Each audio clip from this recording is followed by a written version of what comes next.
Hey, I'm D. Alvis, and I've interviewed tons of rock stars. Guys from Metallica, Poison, the ghost of John Bonham, even Gene Simmons' tongue.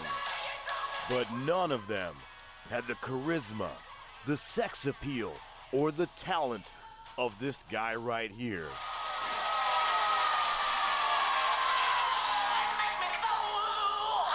Welcome to How to Be a Rock Star with Big Matt Fisher. Hell fucking yeah. I hope you enjoyed that. My co-host can suck a bag of dicks as long as I can keep playing that fucking intro. Anyway, welcome to This Is Here for the Insults podcast. How to Be a Rock Star with Matt Fisher edition. And that's playing again. We don't want to do that.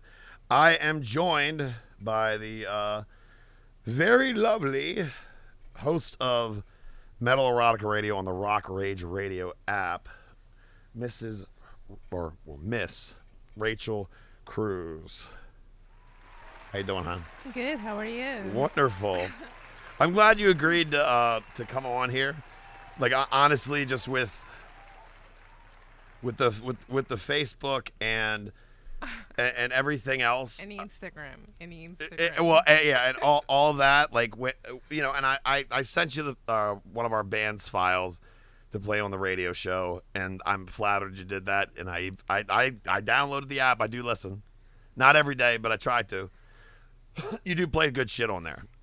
I have some issues with the app, but I know that's not under your control. I just wish it was easier to see exactly what song is on it each time. That's my only gripe. But I appreciate you doing that. And then when I asked you to do this, I was kind of surprised you said yeah. But like, I was like, I'll you know, like, because this podcast ain't like a big fucking deal or anything like that, but it's something I enjoy doing, and I try to make it as centered around when we're not just doing, like, you know, me and my co-host, when it's, if I can help anybody or get anyone from like the fucking scene, so to speak, to be on here and just talk about the thing we love, heavy music, etc. Like, that's a good thing, you know? So that's basically where it all stemmed from.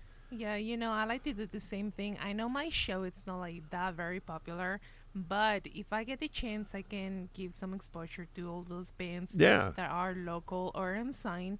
You know, the regular radio doesn't play those bands. And if I get a chance, like, to all the little listeners that I get, if I can give those bands an exposure, I'm more than happy to do that, because we have so many awesome bands in the local scene that need to be heard. Yeah, there's really not.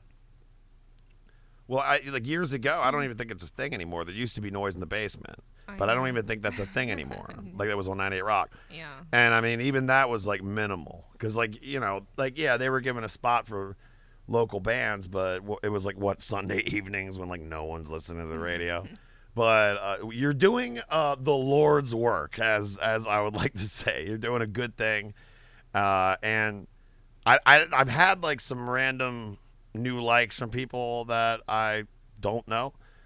I'm hoping maybe it came from that. I'm not sure. I mean, I hope I'm helping out. Oh, for sure. No, and absolutely, just by putting us out there at all, and also, like, even from folks who are just completely disconnected from all of this. Like, when I posted that, like, I had like some of my family in Cleveland like, that's awesome, it's a big deal. And I'm like, maybe, I don't know, but like, I'm glad you're happy about it. But, you know, all they hear is like just Rock Rage Radio, and like they're in. I know, because, you know, my show itself, it has 3,000 followers, but the main page of Rock Rage Radio, the main radio, has, right now, it has 100,000 listeners. Yeah. We have over 1 million listeners worldwide.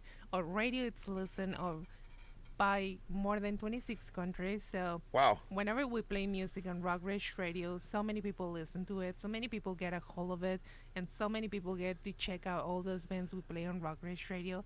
That's what I love about Rock Rage Radio. Do you know anything about like when that started or anything about that? Or like, I mean, I guess give me as much of a backstory on any history you would know about Rock Rage Radio, and then what came to be on where you're at now being one of their hosts on one of their shows? Before I started my show, I didn't know about Rock Rage Radio, to be honest. But you already know that I go everywhere when it comes to shows. I like to travel to go to music festivals and stuff. Now, I'm not trying to cut you off, but is that specifically just like this is out of my own pocket because this is what I like to do, or are you getting like the hookup because you got like the Rock Rage Radio kind of thing going on? Do you get like a press hookup or something? Before the Rock Rage Radio, I used to get hooked up with like friends. Mm-hmm. Yeah, but most of the shows came out of my pocket. Right. Yeah, but after I started working with Rock Rage Radio, they were giving me like the chance to go to a lot of festivals to do cover for them. And, right. Yeah, but before Rock Rage Radio, everything came out of my pocket. Oh, well, I mean, but that's a good thing. And like I just to be like the douchebag male on the outside who may not look, that doesn't know anything or doesn't understand anything. And I'm going to revert this back to somebody in particular. Like you're an attractive female. So sometimes when and people like make assumptions. Yeah. They're like, oh, well, she gets all these hookups because she looks like that. And sure, sometimes, being attractive or whatever may make things a little bit easier. But okay, I'm going to give them the main example. All right. There was a host of the Barbecue, right? Yeah. Every year. I used to go to that festival every year. And her name was Samantha Mack. And she's a Canadian porn star, right? And she's got big, gigantic, fake titties. And she's absolute fucking sweetheart. And I would get mad, but it's kind of like a coin toss. They made her the host, right? And she sucked. No, she was a good host. Just people are dicks. Yeah. And I feel like even if you were like a dude and like a successful comedian, it doesn't matter who you are. People get this mentality when you come out to maybe fill time before the next band comes on. People get this mentality that the only thing that's stopping my favorite band from coming on right now is the fact that you're on stage talking, which is not true at all. They're usually filling time because things are still getting set up. Yeah. So like the crowd usually would get shitty with her and they'd be like, show your fucking tits and blah, right? And I didn't know anything about her background. And I met her there, got a picture with her. She's very nice. And I remember I asked her about it. And she got that spot hosting the Barbecue because she used to host some punk shows up in Canada, right? And some of the guys from Guar went to some titty bar or something like that where she was hustling. And they invited her to come host the Barbecue. She said the first 4 years, they didn't pay her anything, and she just drove down, and she, like, flew herself down there. Because they even said, we would love for you to host it, but, like, we're pretty strapped because, like, we have to cover, guarantees on certain bands and all that kind of stuff and make sure we don't lose our ass. And she said, I did that for the first, like, 2 or 3 years. She's like, now they fly me down, and they pay me and all that kind of stuff. But, like, my whole thing was that, like, a lot of these douchebag males make a lot of assumptions, and just like with her, they were like, oh, she's just a porn star from Canada, she's got big tits, that's the only reason she's up there. No, she fucking grinded it out. And obviously, like, yeah, you can, just because like she might have been a porn star and had like or looked however she looked, that doesn't mean you can host a show for shit. And the thing is like, she knew how to quiet the fucking stupid dudes down. They were like, oh, show me your tits. I get that a lot. When like guys assume that I don't know, that I'm like dating somebody from a band or something. They're paying for me to do something, for me to show something, but it's not. So most of the shows that I go to are because I enjoy going to shows. I love music. They come out of my pocket, and I even get friends like hitting me up all the time on Facebook, Instagram. Hey, can you hook me up on this show? Can you get me in for free? Can you get me this tickets? I'm like, it's like, what do I look like here? What do I look like? Yeah, like do I shed tickets? No. Like I mean, shit. I'm just in a local fucking band, and I mean, like, I will hook you up for sure if you really want to come. But like, honestly, that's all that really means is I'm paying for that ticket, and I'll do it. It's like just because like I want people to come see my band, and I want my friends to come hang out. But I mean, you don't really get into like that big shot where you can hook it all up until you're like a headlining band, and then you have your guest list. But I just wanted to clear that up. Not that I ever make that assumption, like, but you know how the world is. Don't lie, you did. No, not at all. Not at fucking all. Like, listen, when I met you at Soundstage, I didn't know who the fuck you were, right? And you were pretty quiet. You were pretty shy. Yeah, when I'm sober, I'm very quiet. Right. And which I get. I'm pretty loud, and it just goes, like, up a whole lot more I drank. But then it was that, and I saw you there, and then like honestly, when I ran into you at Slayer, it was like, oh shit, that's what's her face, because like I had to put. And then that's when I think I said your friend request, like that's that guy. The pieces got put together. That and honestly, like not that you ever have to ever earn my respect whatsoever, but like you were. To anyone listening here, this bitch will fuck you up. Like. She like, I guess like some chicks are timid or whatever, but I saw you throwing down, like throwing the fuck down. You were going off, and I love that. I love anybody. Like I love anybody, and I can relate to anybody who gets that kind of charge out of music, where like life can be a pain in the ass, and life can give you a headache, bosses, family, relationships, whatever it may be. And I just feel that whole like getting loud music playing and just kind of like it's like a almost like an inner animal instinct, beat on your chest and go out there and raise hell. Like it's the most beautiful thing in the world. It is, the mosh pit is like a therapy for me. Like, I have so much fun doing it. I mean, don't get me wrong, I get hurt sometimes. For sure. But I can handle it. Right. Like, I can heal right now that I'm in my 20s. Yeah, no, and that's the absolute truth, because you were saying, what, you're 20, like 25? I'm in my 20s. She's in her 20s. And, like, I'll be 34 next month. Fuck. But, like, when it wasn't until, like, my late 20s that there was a couple shows I went to. And, I had a good load on and was just, raising hell in the pit. And, like, the next morning I'd wake up and, like, my knee would give out and shit. I'd be like, oh.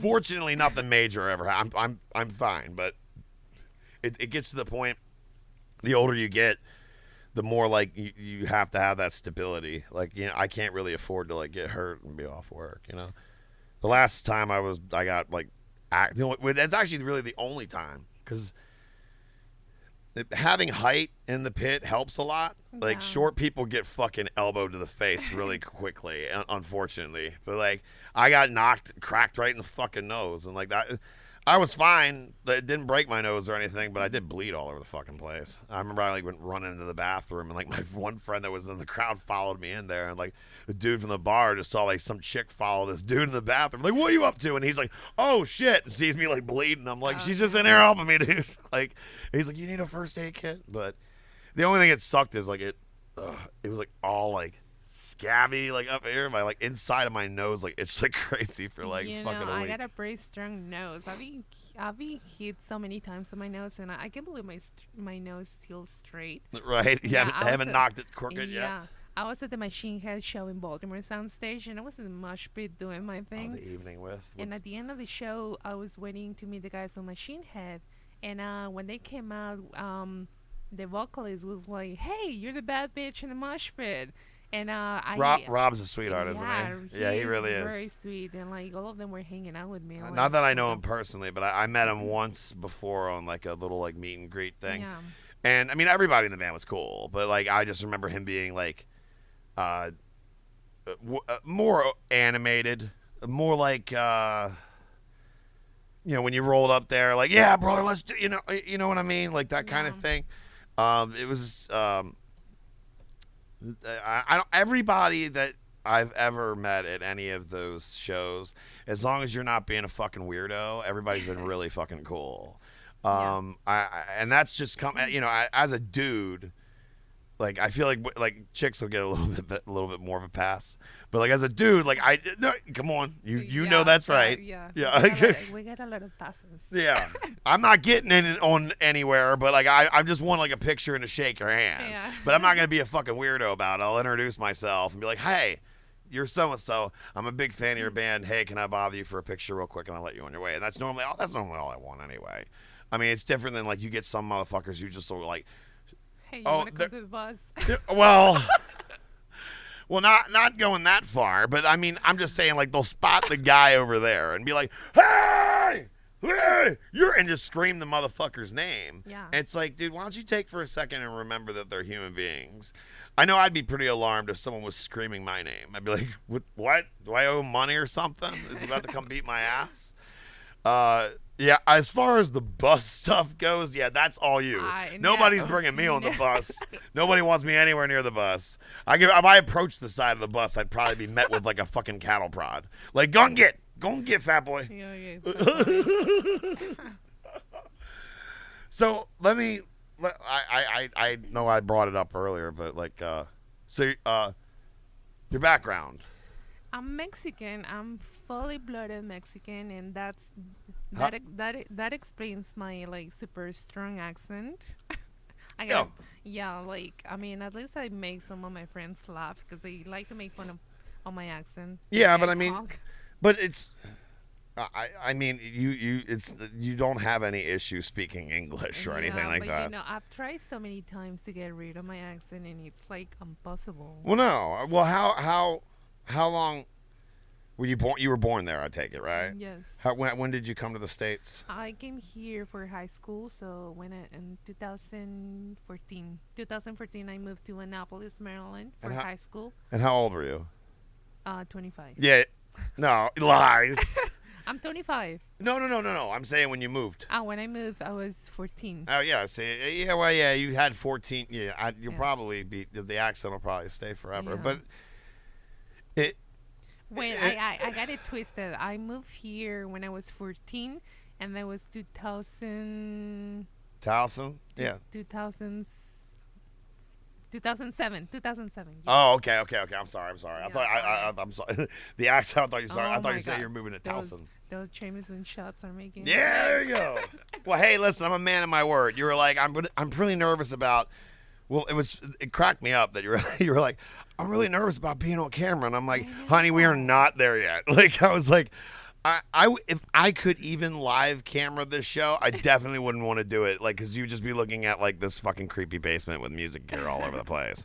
Like, I'm happy that you came down here to do a podcast and weren't alarmed. I was very nervous but very excited because this is. As she was coming down the steps, she had she was reaching for her purse for her fucking handgun.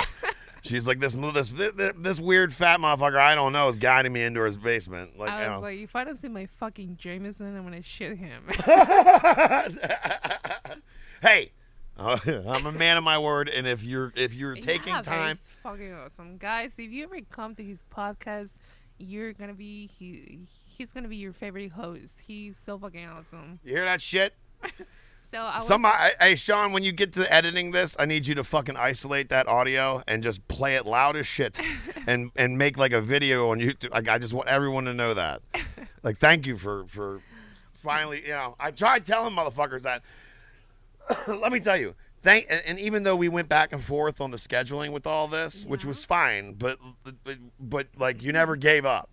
There's been other people who, like, I would pick having you on the podcast over them, and they've been nothing but a fucking headache. It's like, dude, you just can't come over? Like, they live close by. It's like, dude, I'm not even, like, if we're just going to do one-on-one, literally, you can come by here fucking anytime. If I'm home, it's not hard for me to fire up the laptop and do this. And I like doing it. I like running my fucking mouth. Yeah, you know, I was very nervous when I came here first because this is my first time doing a show with, like, someone else. And, like, I'm so used to do my own show in my own space. So how does one become a host of a radio show with not really having a whole lot of, like, prior radio experience? Well, you know, the way I look, and I'm so friendly. No, I'm just kidding. You know, a lot of people know me because I travel around the whole country for festival shows. I support the local scene a lot. And, yeah, no shit. You have a shitload of fucking friends and stuff. And like, I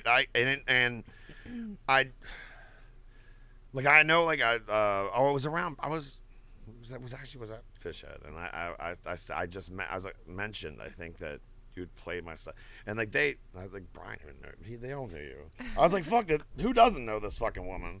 So yeah, she's quite popular. Yeah. So yeah, I try to support a lot of like bands, local and sign. And I don't know how the owner of Rock Rage Radio got a hold of me. Like he's like, hey, I see you traveling everywhere and you support all these bands and these bands know you, and you hang out with a lot of people in the metal scene. He's like, I would like you to work for me. And I was like, doing what? He's like, I want you to host a radio show every week. So I started Rock Rage Radio with one show, one day a week. And then like after 3 months, I started with 2 days a week. And now I ended up with like the whole week, Monday through Friday, from 1 hour. And like as of last month... Is it 1 hour? I thought it was like 3 to 6. No, wait. And as of last month, he was like, I want you to do 3 hours Monday through Friday.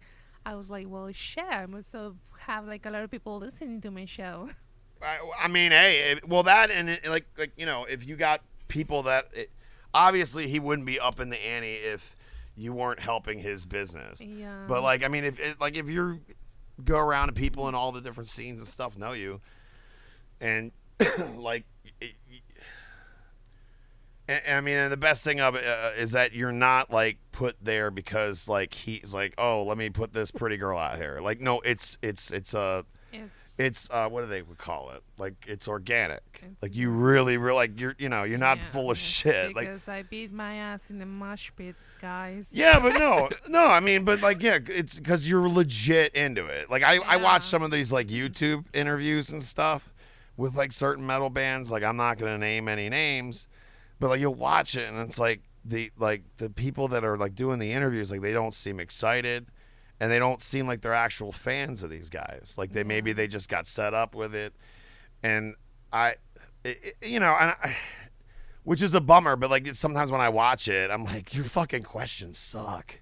Like your questions are so simple. Yeah, and I mean, I know, and my questions are simple and basic. But like these people, like but like these motherfuckers are fielding fucking press like all day. Yeah. Like make it a little bit more specific. Have your facts in order and stuff. Or they ask the same questions on every fucking interview. Yeah, and it's just a repeat. It's just getting it out on different channels. I'd imagine that would drive you absolutely fucking crazy after a whole day of that shit. You know. Yeah.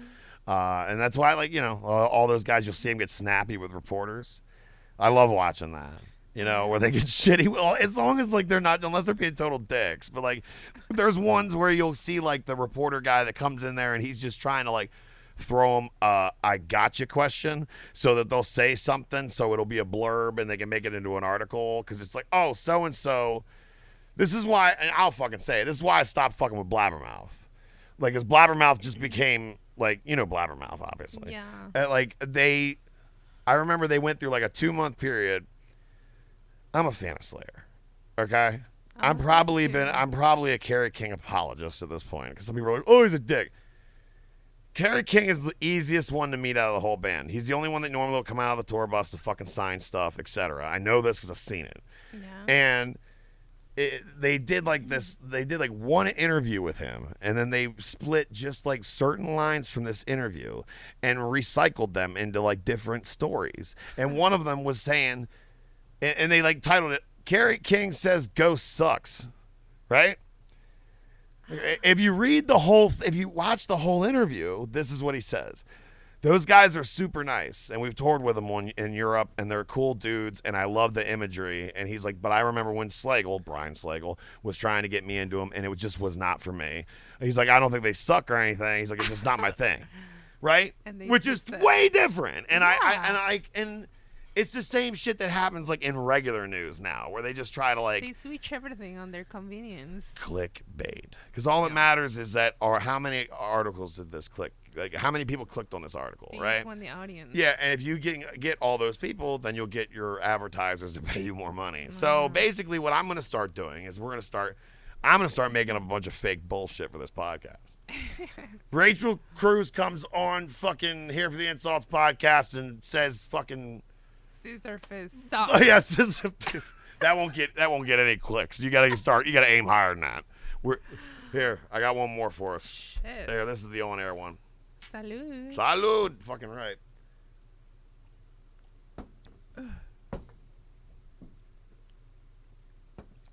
Fucking right.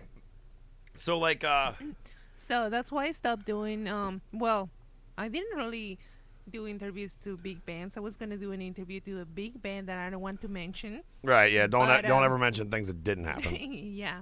But that was in Richmond. But that was my first interview, and it was going to be an interview for a big band.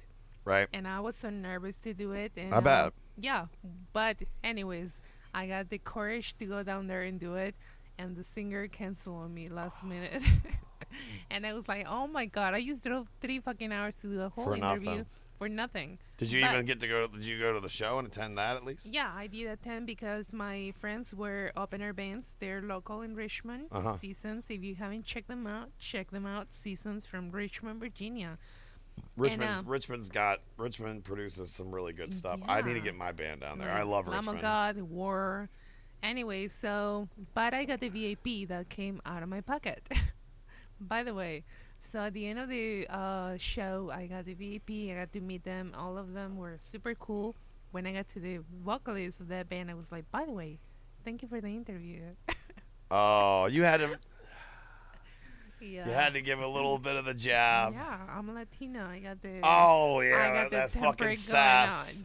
See, my whole thing is, like, I'd be so nervous in that kind of situation that just, like, kill them with kindness. That's kind of my thing right now. Like, I feel like, I mean, not that I'm doing any sort of big shot stuff. I mean, I think that our band, like, my band's progressing pretty well. I think that I'm trying to make this next year. I think that our new drummer is going to help us fucking so much. What's the name of your new drummer? Christopher Seeley. He hasn't been in a band in, like, a long while, but he is a fucking machine. He's really, really, really good. He had a great show the other day. That was his very first one. Yeah. He's a cool dude. He lives nearby. I was a little bit concerned about, like, maybe, because I mean he is a procreating motherfucker. I think he's got, like, kid 4 on the way. Oh my God. Well, yeah, but it doesn't. I mean, we're all adults. Yeah. None of us is really in any sort of position to hop in a van and live off of, like, peanut butter and jellies. Or, I mean, I feel like I would be more willing to do it than anyone else, but like I would like to stretch out, like, and get into other states on, like, for, like, weekend shows. I can't at this age, and everybody else is, like, my guitar player is like 40, my bass player is like 46, 47, and then we're a bunch of old farts, and then our drummer's my age, but. None of us are really going to be able to, like, we're going to go cross country and, like, live in a van and suffer for, like, months. I could not do that. I hate the heat. Like, today, it's fucking hot outside. Like, I was like, what? When it's fucking hot outside and I'm outside, don't ask me the ground first. Don't ask me the ground question because my temper is going to turn on, like, I thought persons of color would have more tolerance for the heat, Yeah. but nope, not at all. Apparently not. So, but let's get back to that. Well, like, what I as I told you before we started recording. I mean, obviously, I know it's not the real Mexico. It's like I go to Whitey, Mexico, whatever. Whitey, Mexico. Yeah. I go to the touristy stuff. Yeah. Hey. Cancun, Quintana Roo, Puerto Vallarta. Cancun and Cozumel are the only 2 places I've been to. I haven't been to Puerto Vallarta or anything on the Pacific yet. We'll get there. What part are you from? I'm from Mexico City. Oh, Ciudad de Mexico. The big city, Ciudad de Mexico. Ah, and then she come here to Estados Unidos. Well, I mean, so how was that growing up compared to the States? Oh my God, it's so different. Like I know that there's really no way that I would ever be able to wrap my head around. I've heard. Like, I had a buddy of mine. He used to actually do sound for the Ringling Brothers, the circus, and, like, they did, like, 2 weeks in Mexico City. I guess. And he said he had a blast, but he's like, yeah, we got the whole. They were like, oh, if you get off because, like, they all stay on the train, And he was like, "After you get off the train, like don't don't wear a bunch of good jewelry and stuff when you go downtown or whatever." But like he's like, "Dude, I didn't have any problems." He's like, "I partied my ass off for a week, ate great fucking food." He's like, "It was awesome." Yeah, I mean, it depends on the point of view you see it from. When I was a kid, it was so much fun because we don't got like here in America the old technology and stuff. We can really afford that. Right. So we get all these like beautiful childhood, but then growing up, like when you're an adolescent, it's more fun down there because here you're not allowed to drink until you're like 21. And I remember going What's to the drinking age there? 18. Is there one? And there, Oh, I is mean, it like basically you get to the bar, you I can mean- drink? No, legally it's 18. But if you go to the clubs and pull out your wallet and show them all of those like bills, Oh, they yeah. let you. They're like, okay, you're allowed to For drink a couple because- extra pesos. Yeah, because you're gonna exactly. you're gonna spend those pesos. Yeah. Uh-huh. Yeah. So when you're an adolescent, everything is fun. But When- when you're an adult, that's when you see it rough. Before I was born, at one point in Baltimore, it used to be the drinking age was 18, but it was only for a short period of time, and then they changed it back. I I'm guess like, things got too out of hand. No, motherfuckers. Yeah. You're getting too out of hand. Yeah, I guess that was before my time, but I would go to fucking I don't like people like this is the thing that drives me fucking crazy. All right, every year when I go down to Mexico, right, you always have like the family, like, please be careful. Please be careful. Don't die. Don't get killed. Don't get robbed. Don't get kidnapped. It's like, Don't get well, for raped. one, I'm too fat to fucking kidnap. Okay, like like listen. Oh, my little Da- boy, don't get raped.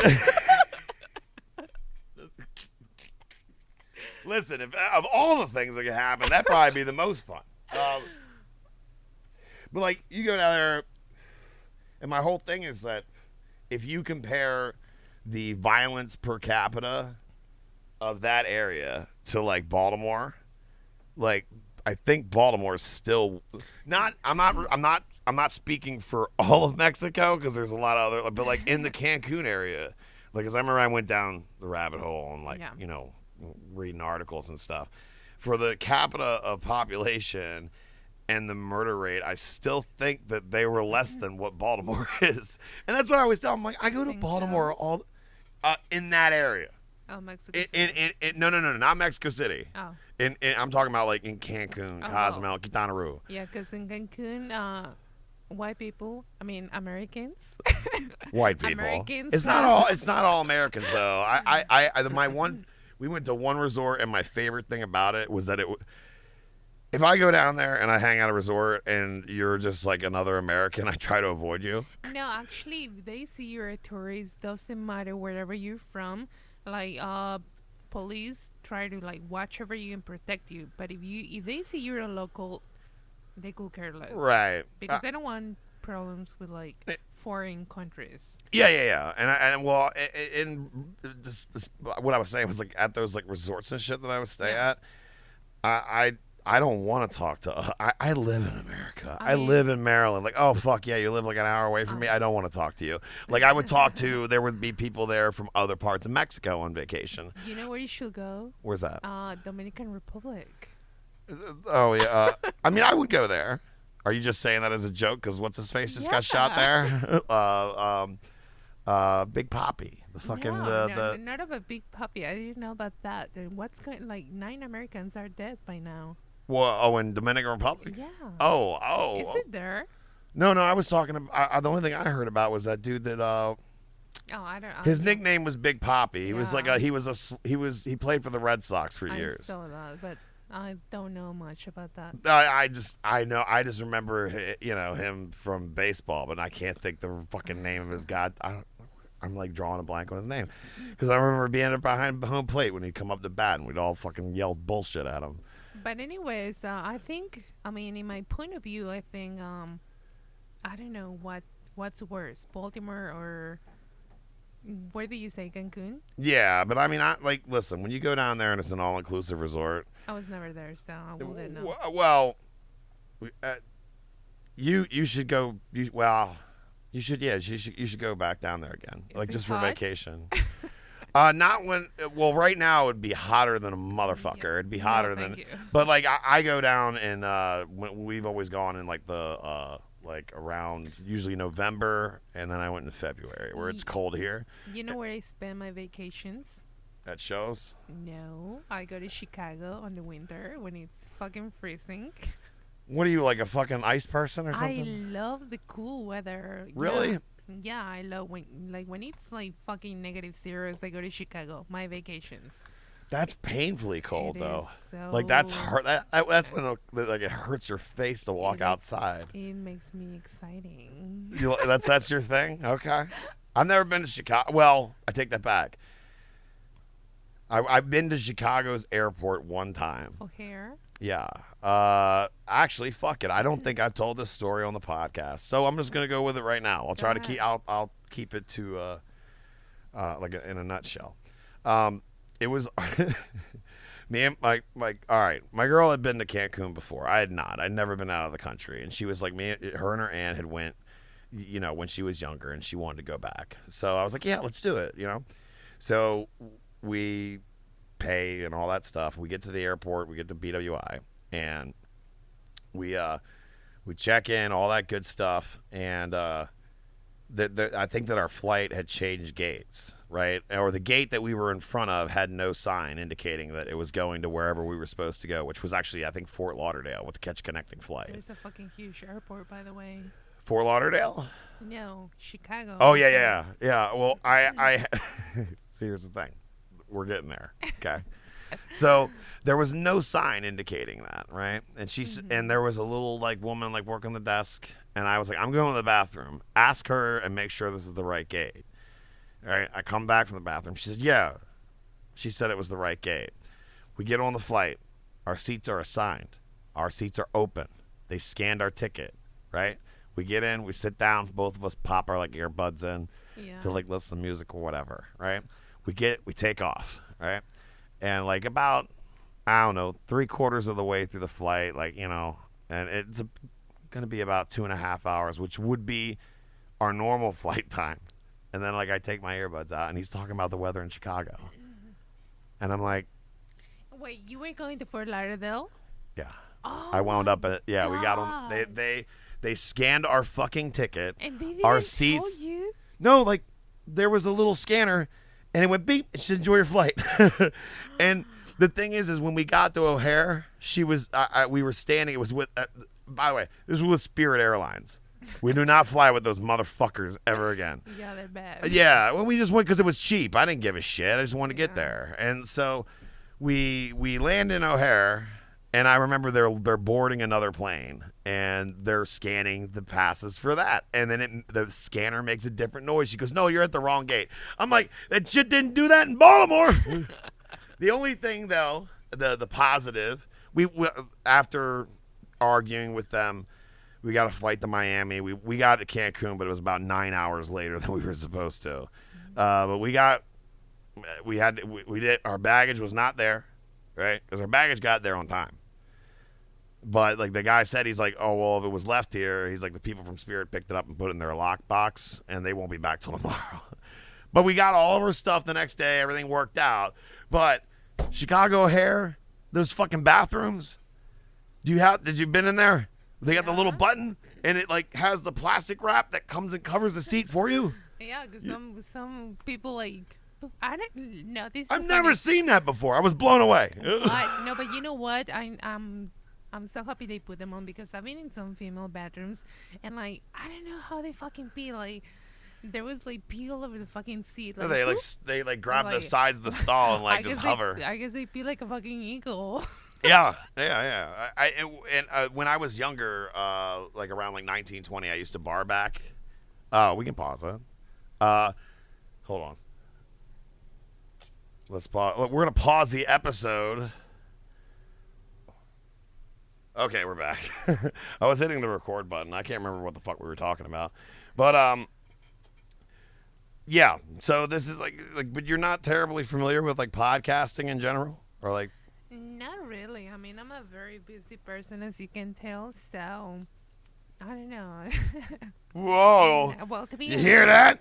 She's very busy, I'm but she very took her busy. time out to be here Yeah. at the HFTI podcasting headquarters.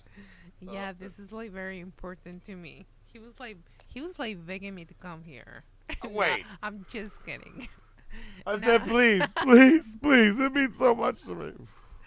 So, listen, I'm sure you have no shortage of fucking dudes fucking begging you to fucking do this, that, and the other, okay? But I do appreciate you coming down here. We're having a good fucking time, right? I appreciate you inviting me. Fucking here. right. No, I mean, like I said, you were an interesting character. There's a lot of people like I could just hit up like friends and stuff, but like I mean, with the I'm very interesting and very unpredictable. that's why I always stay armed.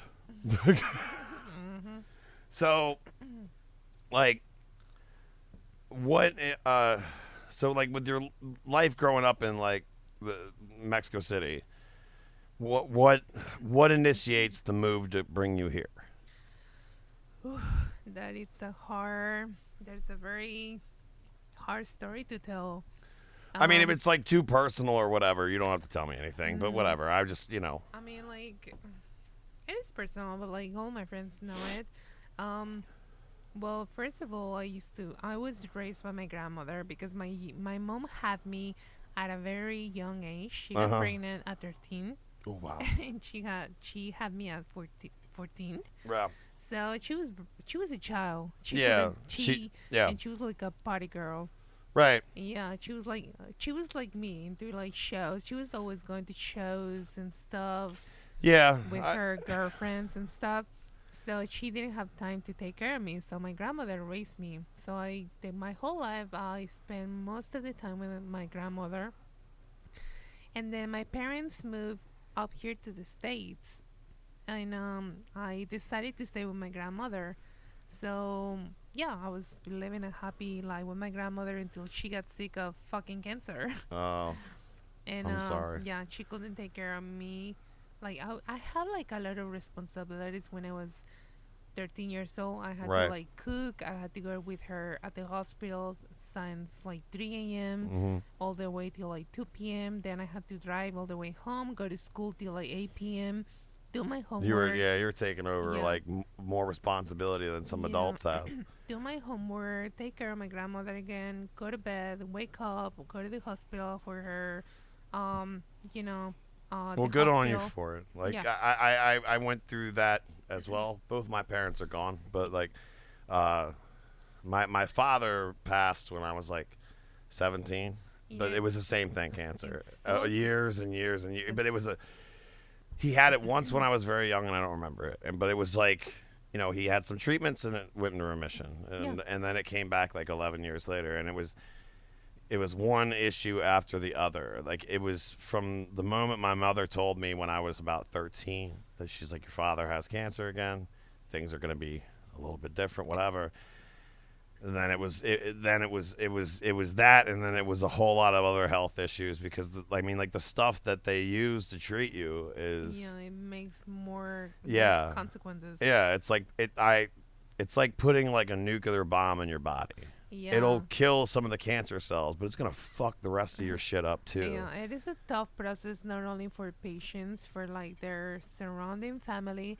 So, anyways, the cancer didn't help, so it spread it all over her body, and she couldn't take care of me anymore. And obviously I wasn't gonna be able to take care of myself. Mm-hmm. So yeah, but I was a nerd in school. Like even after all that, I always had good grades in school. I wanted to go to school, and yeah, There's nothing wrong with that. my parents decided to bring me here to the United States. But at first, I didn't want to come here because I didn't want to leave my grandma, and like Right. then it was like being born again, learn English, make new friends. At this point, you didn't know adapt any. to everything. Like it's like. At that age, I'm guessing you did you I not didn't know any English at anything. all? No, I didn't know. I didn't Or even like- know how to say hello. I didn't even know how to say fuck you. Right. I mean, I took Spanish in high school, and that did nothing for me. No. I started when I was just going on the vacation because, like, I mean, I started like doing some was it Pimsleur, the Pimsleur program. I started doing that for Spanish just to kind of like I know my numbers. Yeah. I try to haggle when I'm down there, but it's gotten to the point though, like where I know I'm just on vacation, and most of everybody that you're dealing with down there already knows enough English to like not have to. But it was me trying to, I guess, as a sign of respect, like I'm here, like so I'm trying, like, but most of the times they'll cut you off. They'll be like, "What do you want?" Like I know better, I know more English than you know Spanish, and like it's cute, gringo. What's up? Like you know. What's up? What the fuck do you want? Yeah. You know how long it took me to learn English? English is a tough language to learn. But take a guess. How long do you think it took me to learn the little English I know? Well, first of all, it took me 1 year. First of all, well, yeah, but that's also you were just coming straight here, so that's like you're totally immersed in it for one. Yeah, and I spend like all my free time I spend it working, and then straight to the library, watching TV in English, listening to rock metal in English, and then printing the lyrics and singing the song along, and then translating it. Like actually, music helped me a lot. Oh yeah, that's great. And that's awesome. Like I've learned a little bit of Spanish from those guys in Brujeria because I'm a fan. I love that band, and even though people are like, well, they say a lot of rotten stuff about fucking white people in their music, I'm like. Yeah, and I mean, like, listen, I didn't do it, but like, I get it. Like, it's like you know what I mean? Like, I mean, like, their biggest fucking songs, like what Matando Guerreros, right? And the thing, I worked at Domino's with a dude that was from El Salvador, and I maybe it was just me and my English accent trying to say it, because I was telling him about Brujeria, and he was like, "That's that crazy." Like, I remember he listened to it. He's like, "That's that crazy headbanging shit. Those dudes are talking about some crazy shit, man. Maybe you shouldn't." Like, and I remember I was just like, yeah, like their biggest songs, like Matando Güeros, Viva la Raza, Viva la Rosa. But I'm like, listen, any shit you're talking about, Whitey, like. I'm not offended by it because we're pretty awful. I mean, read a history book, man. Like, I didn't have anything to do with it. But I would like to get back into learning more Spanish, mainly because like I was telling you, like the job I have, I work for a heating and air conditioning wholesale place. Mm-hmm. So like if you have a guy that comes and installs like a new air conditioner, new heating system in your house, he's buying the equipment from us. So I drive around in a box truck like delivering air conditioners and furnaces all day. Yeah. So a lot of the job sites I go deliver to, it's a lot of Hispanics, Yeah. Now hold on. Let me since I have you here, there's a question. I always hear that there's like a difference between Hispanic and Latino or Latina, and that like hey Whitey, you should know better. Like I don't know what the difference is exactly. Oh my God, you're gonna everybody out there that it's Latino or Hispanic are gonna hate me. I knew the answer, but I don't anymore. Hispanic and Latino. Yeah, I remember. I think Hispanic is in general all like Spanish speakers from like the whole America, and Latinos are like the part of Latin America which hits like south of Mexico.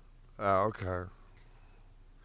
Yeah, that I mean I just remember seeing something about it. I hope I'm fucking right. I don't want to sound like a fucking dumbass here. Hey, I'm gonna just Google it later. How about that? Yeah. I remember hearing something about that, and just like I said, like I enjoy going there on vacation, whatever. I love all the dudes and stuff that I deliver to. Like I used to work in a bunch of. In my younger days, I worked at a bunch of restaurants, and it was mostly like Guatemalan, Honduran. There's like a crew of Honduran dudes that I delivered to. That I love those guys. Matter of fact, one of them came with me to see Brujeria just because I told him about it, and like. Yeah. And during like in between songs, like those guys, listen. And I understand it's their gimmick, right? But when I spoke to those dudes like Juan Brujo and all that after the fucking show, they speak English. Like, they spoke to me. But on stage, they spoke no English. In between songs, they were speaking Spanish, and they were, like, looking for reactions from the crowd. But, like, most of the crowd was all white people. So, like, it was like, huh? And, like, I kept, like, poking. It was like, the dude's name's Jorge. And I'm like, and, like, because there would be certain things. He's over there laughing his ass off. And I'm like, and then there was a couple things. He's like, he was saying some shit. He's like, but like, he speaks good English, but he, like, you know, there's sometimes some things are lost in translation. Yeah, same here. It's like hard to explain how that, like, there isn't really like a word for it in English. I can relate. Yeah, that and another one that I found funny was like from a YouTube video. Was that how like que pedo, which is just like what fart basically in English. Que pedo. Yeah, que pedo. Que pedo. Yeah, like, no, que pedo. How's it? Am I saying it wrong? Que pedo. Que pedo. Que pedo. It's a D is Daniel. I know, but I keep saying it like if you say que pedo, it's like what like dog? What butt? It's like bud. Yeah, that and like there's Are you familiar with the band Piñata Protest? Piñata Protest? Yeah. Yes. Okay. I saw them open. Yeah, for Brujeria. Yeah, they were fucking Soundstage. awesome. They were fucking awesome. They were so good. Yeah, I was there at Soundstage. Really? Right? Yeah, I was there too with my Honduran buddy Jorge. You know, I took my mom there because my mom is a fan of Brujeria. I was like, Mom, Brujeria, it's coming to fucking town. She's like, what? And I'm like, you want to go? She's like, yeah. So I took my beautiful mom to see Brujeria. Also, they get away with one other thing. What other thing? Con güeros, sí. Con negros, no. Marijuana, sí. Plomo, no. I don't know if I said all that right, but I remember like reading translations. Like, holy shit! I started laughing my ass off. But those guys, I'm a big fan. Yeah, I know that they've been around, and there's been like a whole bunch of like lineup switch. I know that like Dino Cazares was like one of the founding members of that band, but he hasn't been involved, I don't think, since like the 90s. What year they came to the Metal and Death Fest? 2017? They came to a Metal and Death Fest. I went to the last couple years, but when they still had remember them when they used to have the outdoor stages near Sonar? Yeah, after they finished doing the Edison lot, I stopped going Oh. because it's too fucking stressful for me. It's too fucking hot. Talking about heat, that's too fucking hot. That's when I stopped going, when they only had the Sound Station, the Ramshead. I missed Sonar and I missed the Edison lot. Yeah, I think that like the last couple years that they were just getting too big and they were probably losing money. So like then they just kind of like knocked it back down. But I've been the last couple years at Ram's Head and Soundstage. At the time, I didn't. Well, I have somebody like hooks me up. Okay, we'll talking about beautiful girls. Oh yeah. Hey, listen. I know how to shake these tits too. Okay. But prior to that, like I mean, it is pretty expensive. So like you kind of like I would just like, all right, like, you know, it's 4 days. What day is most important to me? Because like, you know, it'd be like $70 to go to like all the venues and shit that day. So like the one year I went, it was Testament headlined over that. I was there. Yeah, that was my last year with Mayhem. I think Mayhem was there too. Yep. Yeah, I was. That was my last. That was the last year when they had it at the Edison lot. Yeah. It was raining, I remember. Yeah, I think it rained a little bit towards the end, but I had a fucking blast. We had a Tilao Mayhem party at our suite. Like, my friends from Philly, we get like a suite in Baltimore downtown, like all the way to the top, and like bands come. We have like a huge party, like over 100 people in the same fucking suite. It's such a fun time. I did not do anything nearly as fucking, like, the thing is that I still got, I did, just because I knew I was gonna be there like all day at partying and stuff. Mm-hmm.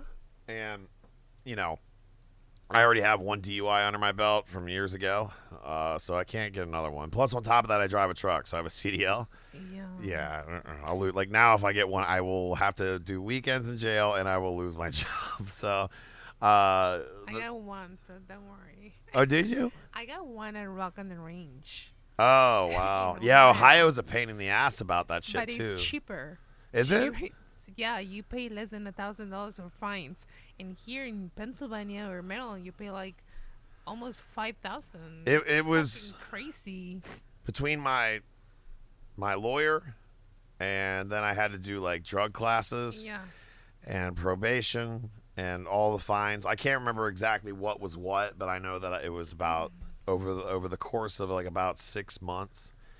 I probably paid out like about $8,000. And mine total in Ohio was less than $4,000. Yeah, but here, Maryland and Pennsylvania are fucking expensive. But even when you came back here, did they make you have like the breath, like the blow and go or anything? Yeah. You know, my looks and stuff. Oh yeah. Well, no, I had to. My lawyer was friends with the judge. Oh. So, there you go. I mean, but it was expensive though, because he's like, you know, I know what's gonna happen after you hire me, and like, we're friends, so you know how those. No, and they always there's always that. It's all about fucking money and friendships. Yeah, it 100% is. That's why like a lot of times like you see like these big shot dudes who get charged with really fucked up stuff. They just get off, and you just gotta keep looking until you find the friend or the fucking judge. This is why R. Kelly hasn't been in prison yet. You know what I mean? Because he's got money and connections. Yeah. Like he was a creepazoid fucking perverted motherfucker for a long, long time, and he's just gotten away with it. And like now, finally, like the walls are closing on. So fucking. That's what I love. I actually like love like all this like people are like, oh, the feminists and all this shit, they're ruining everything. No. Put the fucking creepers in jail. Finally. Like, let's please, by all means. They've been running around like crazy. Like, I didn't have any fucking sympathy for Bill Cosby. But like, that motherfucker's drugging chicks. Put him in fucking prison. I don't give a shit how much I used to like him. Yeah. Like, I mean, I was never a As I Lay Dying fan. Even prior, like, when all that happened. I mean, he served his time, though. I'm a fan of his music, not of him. I mean, I still got a picture with him. From the recent tour? Yeah, in Baltimore, the solo show. I mean, his music is great. Yeah. Don't get me wrong, but like what he did, it was an asshole move. But like you said, he made his time. Yeah, and I mean, yeah, he did pay money out, but like no, even though it's awful, like fortunately, it was a situation where no one actually got hurt. Thankfully it got caught beforehand.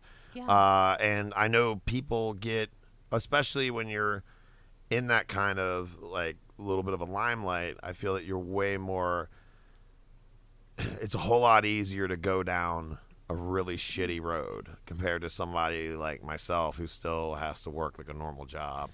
Like when you have, fans and if you have like money, like, and you can get away with stuff and you get a lot of people telling you yes. And then like, I don't know if there was drugs involved. Like, when I can sort of empathize with maybe like, he was just like going crazy. I don't know. It still doesn't make it right, but like it was, the whole thing with it is like, I didn't give a shit one way or the other. 'Cause I was never really a big fan. I'd seen As I Lay Dying before, but like, they were kind of like one of those bands, which there's a lot of bands like this where it's like I'll listen to them and I'll be like, this isn't bad, bob my head. They got some good riffing. There's some heavy shit going on, and then there'll be clean vocals I hate. And that they did that. It was the same thing like with bands like Bullet for My Valentine. I remember like the very, very first time I see them before they even like broke really big. Like I'll be watching them like. And it's like, I'm like, yeah, okay. And then it's like, and I'm like, the one band that like I guess some people would like lump into that same category, which I'm like totally opposite, is actually the one that just put out a new single, and that would be Killswitch Engage. I love those. I adore that. Oh my god, I love that new single. Unleash. I only listened to it like once, but I saw your post about it. I met them. They're fucking cool. Oh my god, I'm so embarrassed with Joe. I met Joe in Delaware. I after the show I went to the bar across the street, and I was sitting at the bar drinking. I was like gonna get wasted. So he came in, and we were talking. It was like an awesome dude. We were talking like we knew each other, and my friend was like, "Oh my God! Last night you were chatting with Joel all fucking night while eating a fucking crab dip. You were dripping all the crab dip all over your clothes." and he was, and he was totally fucking cool with it. Well, yeah. He was like, "What? Who's this fucking crazy lady?" Yeah, but I mean, it's better like because like the other coin toss is that he could be getting bothered to talk to by you, or another fat sweaty dude in camo shorts like me. And let me tell you guys, that wasn't sexy. What, the crab dip?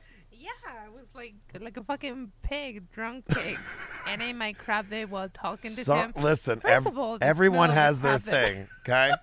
Like, and you're in Maryland. So you're telling me Somebody might have a crab dip thing.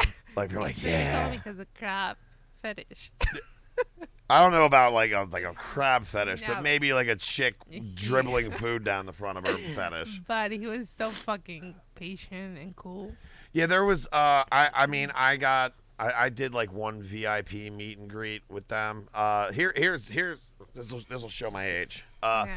Because I was a Jesse guy. I was never a Howard guy. Because reason being, when I got into Killswitch Engage, it was Jesse's band. No. I discovered them from my buddy had a VHS. You know what those are? Yeah. It's VHS tape. There's Hellfest that's in Europe. This is not the same. There used to be Hellfest that was up in like the New England area, and that was like all like metal and hardcore. And on that VHS tape was Killswitch Engage playing Vide Infra off the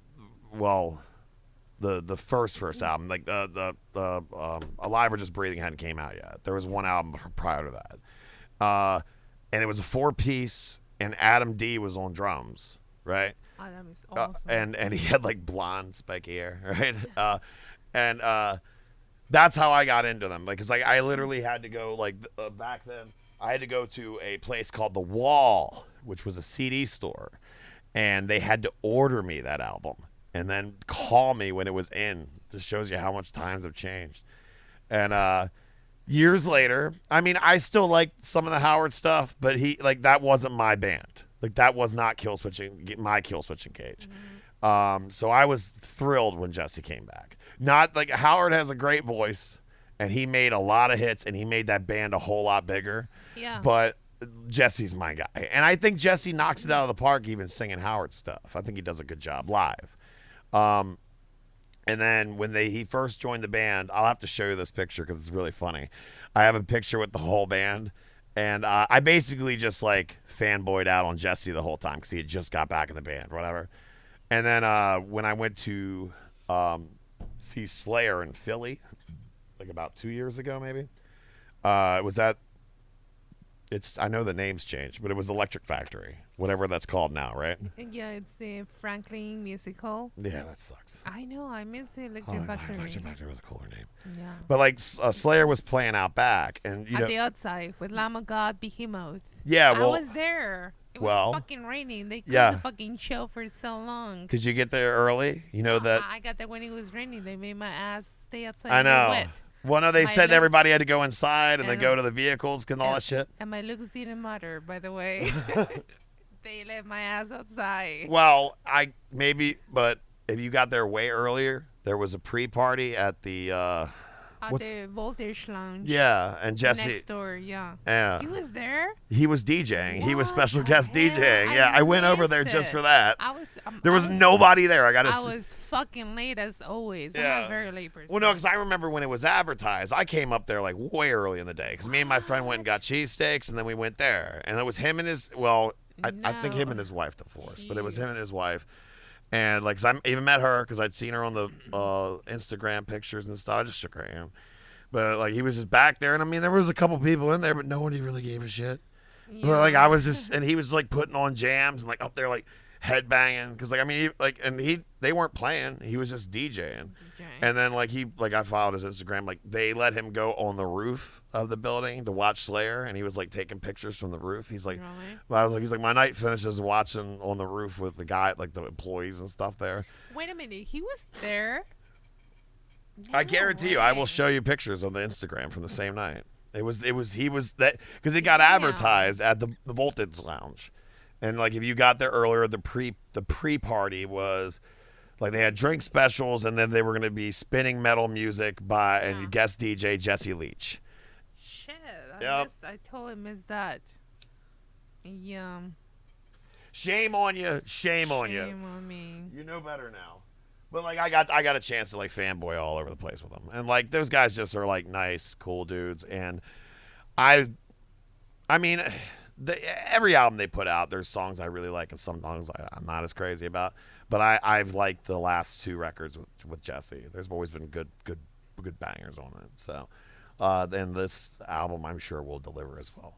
Next time, the you know, are fucking awesome. Yeah, well, I'm sure that I'll run into you whenever the next one is, you know. Yeah. I went to both legs of that Killthrax shit. Like, I went to the one that was at Silver Spring and then the one at Ram's Head. I missed the one in Silver Spring because I went to see them last month 4 times. Oh. In Welcome to Rockville in Jacksonville. Then I saw them in Epicenter in North Carolina. Then I saw them at Sonic Temple Festival in Columbus, Ohio. And then I missed them in... See, I don't have enough cash to keep going all over the place. Then I missed them in Silver Spring because I went to Metal in the Mountains with Okay. Carnifex. No, wait a minute. I got a Chelsea Green. All That Remains, Slaughter to Prevail, and Snipers of Babel, and like all those awesome bands. Yeah, but they get lumped into with that singy songy stuff is what, you know, basically. But I can't say enough nice things about that, and they'll forever have a fan out of me. Yeah. I don't really have a whole lot of big shows as far as just me going to be a fan lined up right yet. I imagine you're going to Static X and stuff this Friday. Yeah, and you know, I wanted to get a VIP for Devil Driver. I met them before. You know, every time I get to see them in Baltimore, I always end up like running into like Devil Driver or Hatebreed at Power Plant. Mm-hmm. So I was like, well, I'm gonna get a VIP this time. And you were the one posted that said it was like astronomically expensive. It's fucking $500. Get the fuck out of here. I could just wait for them across the bar. I know they're gonna be sitting there drinking beers. That's insane. And I could get drunk with them, like, and get a picture and then go home and save $500. Yeah, because, I mean, fuck. Like, I remember when they did the tour with Hatebreed a couple years ago. Like, I had Hatebreed VIP tickets, and they're like... Yeah. $500. Like Hatebreed though, like every fucking time I've ever bought their VIP tickets, like normally it's like $25 to $35. Yeah, and not even a guitar comes with it. And I was gonna get Static X. Static X is way cheaper, but to be honest, I wanted to meet Devil Driver. Static X is not. I mean, they're still fucking good, but it's not the same with the original singer. I have an issue with the entire thing. It's because he's copying the old singer. Everything, it's like seeing the old band. I mean, it's good, but he should have like a different style. This is my beef with it, and I didn't get tickets to it because actually I'll be at the Depot that night. So you're not going? No, I'll be at the Murder Junkies show. You? I'll be at the Depot. It's you know G.G. Allen, that dude that used to shit on the stage and bleed all over the fucking place, punk rock guy. Are you serious?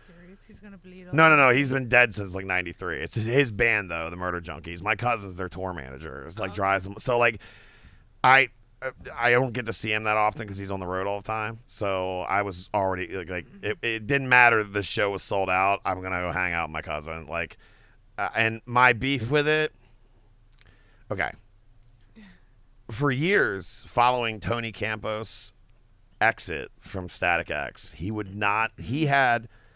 and Wayne had mutual shared interest in the name, right?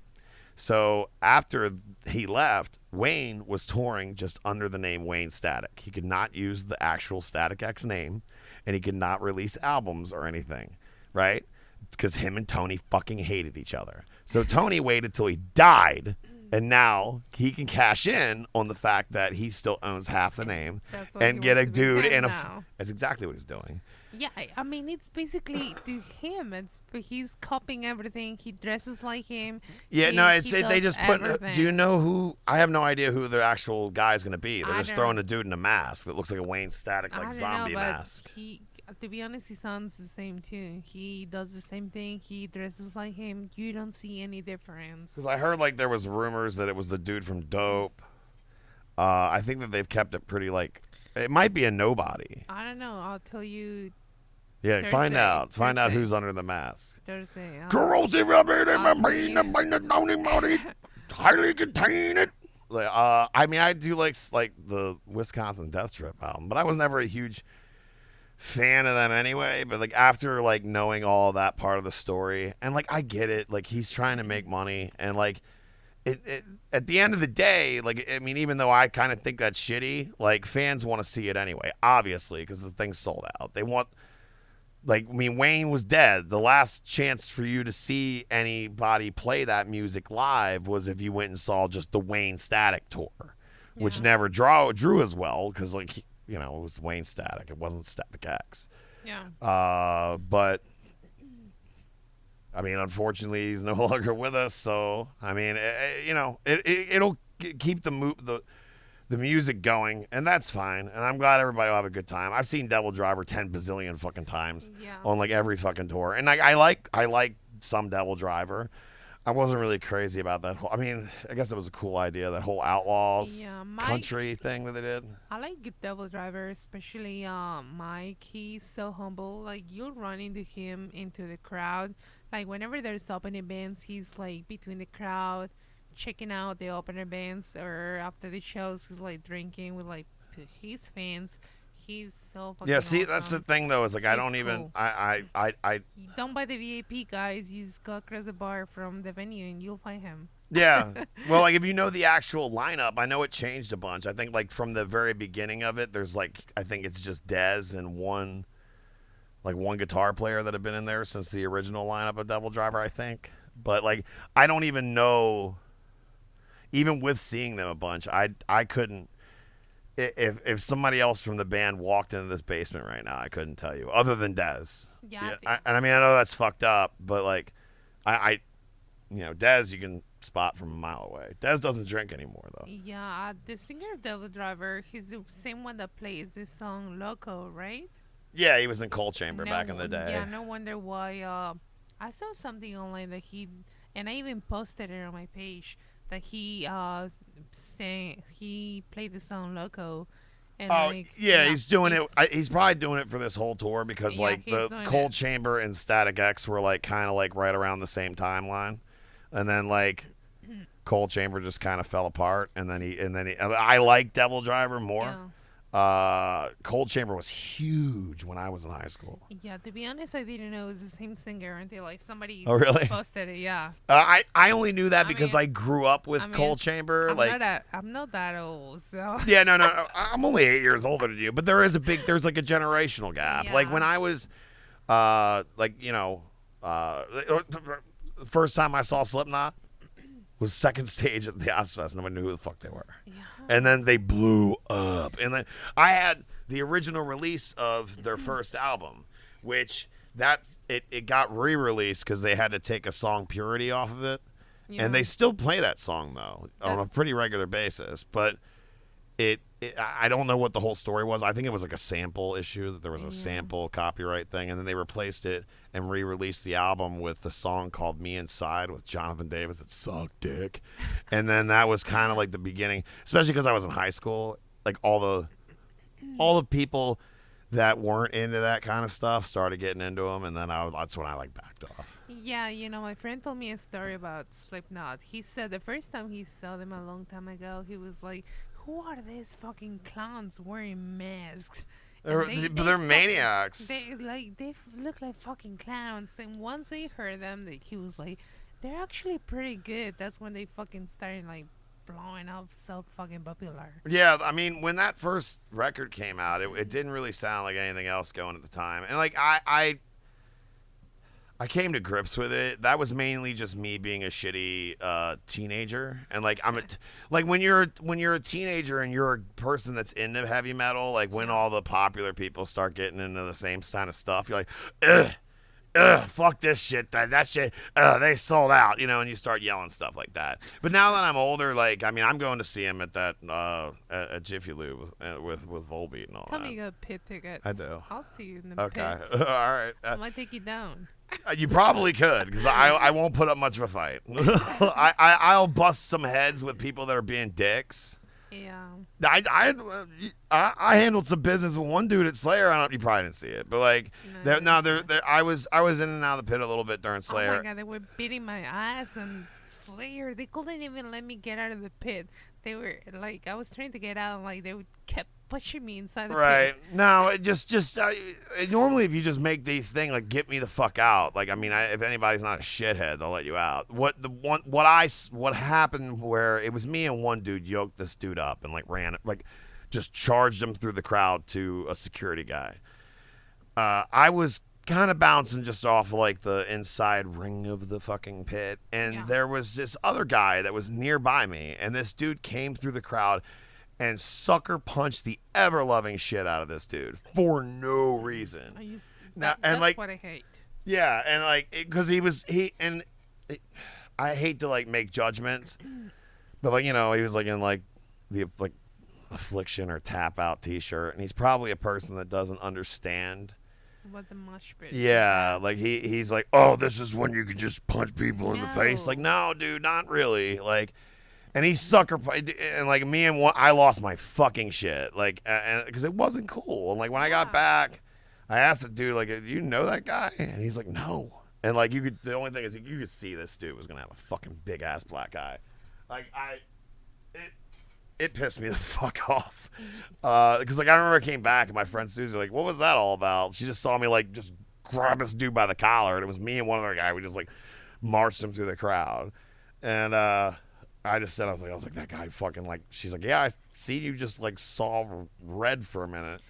I'm like, yeah, that will make me flip out, and it's a thing that I don't see as much anymore. But like when I was younger, there used to be a big like radio festival, HF Festival. That was the big thing around here. And that ended probably being a big thing around like 2004. But back in the day, chicks crowd surfing, fucking forget it. You were getting your fucking goddamn top pulled off, all that bullshit. And it was horrendous. And that will make me lose my mind. It's like, let a fucking girl crowd surf and have a good time, you fucking piece of shit. That's why I stopped crowd surfing at the Fillmore in Silver Spring. I think when I crowd surf, I think I had sex while crowd surfing. Yeah, but that's disgusting. After that, I stopped and I was like, no, motherfuckers, no. That's not cool. I'm gonna be in the mosh pit where I can actually fucking stop. You know what I also hate about the mosh pit? It's like the wall of the mosh pit.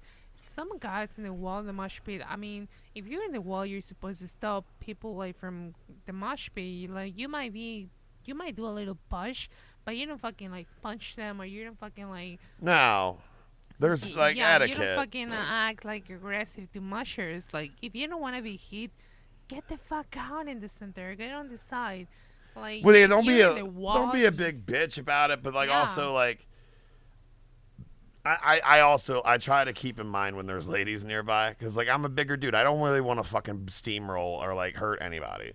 I remember I went to one show and like there was this little tiny girl, and I just kept trying to avoid like getting pushed around like and running into her. And then, like, she kept coming alongside me and fucking hitting me like a punching bag. She was, like, punching me in the sides and shit. She wasn't really hurting me, but I'm like, I was like, just be glad I'm me. Because, like, there's some motherfucker that would just clothesline your ass without thinking about it. I go through the same thing. When I first go in the mosh pit where nobody knows me, like, all the guys, like, jump away from me. When I'm gonna run into them, they're like, whoa. They don't want to touch them. They don't want to touch me. And I'm like, come on, hit me. Hit me like a man. Well, yeah. I mean, but you can push and shove. That's one thing.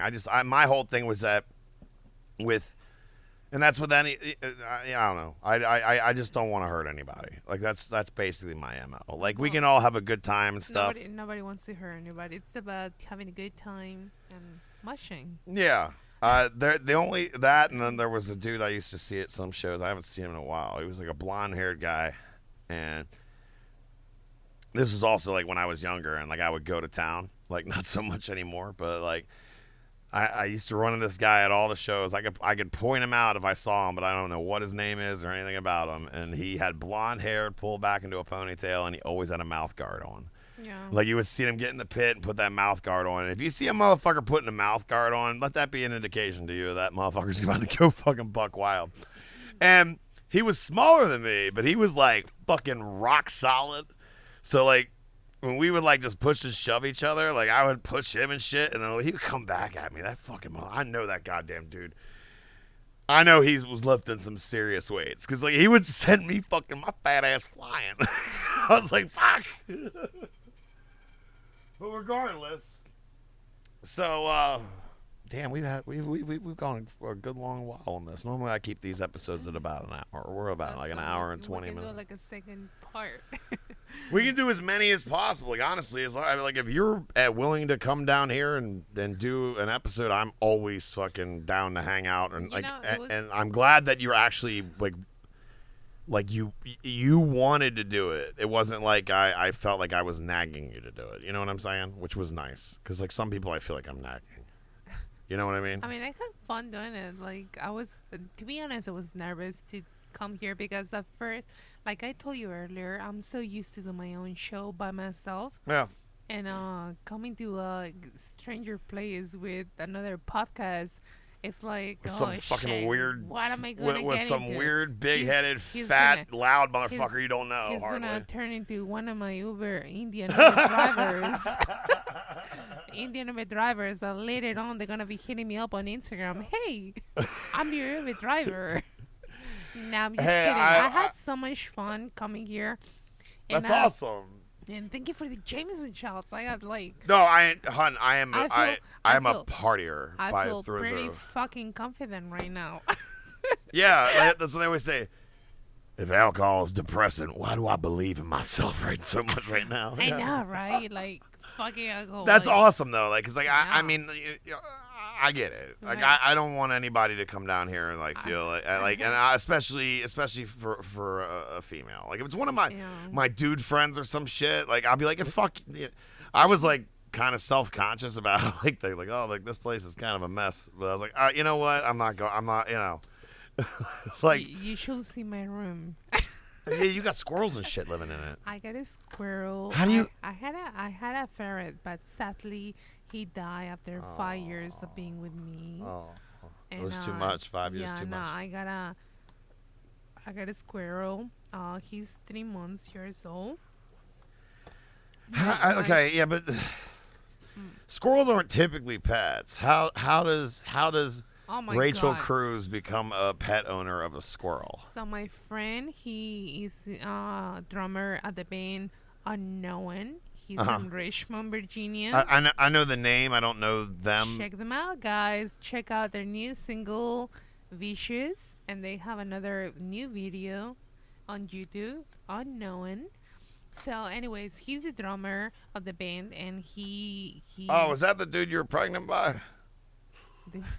I know you posted something about one time being pregnant, and then like everybody was my baby daddy. Yeah, and then like everybody was losing their shit, and I remember reading it, and I was like, I think she's lying. And you know what's funny? Like 15 people deleted me on Facebook. Why? Because you said you were pregnant? Yeah. Oh, yeah. They were like, there goes my shot. It was like I was never planning on getting pregnant with those fucking 15 creeps. Yeah, I know, right? Like, but like I remember seeing that, and then like I remember you talking about having shows lined up. Like, she's not fucking pregnant. Everybody lost their mind.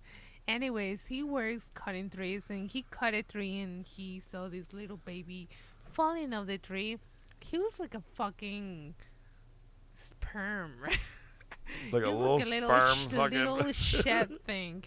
So he fed him. He took care of him since he was a fucking piece of shit. And yeah, he turned. Hold on, that's your pet. You just said since he was a little turned- piece of shit. Yeah, because that? babies look like pieces of shit when they're babies. I don't think babies are beautiful when they're born. They look like shit. No, yeah, they kind of do like like when like even Yeah, like if they look they're like first fucking- born before they like grow some hair and like yeah, they look like aliens or they something. look like fucking gross. And but this is a then- squirrel. Usually baby animals look cute. No, he looked like shit too. Oh. He looked just like humans. Anyways, he eventually started growing up. He looked more cuter.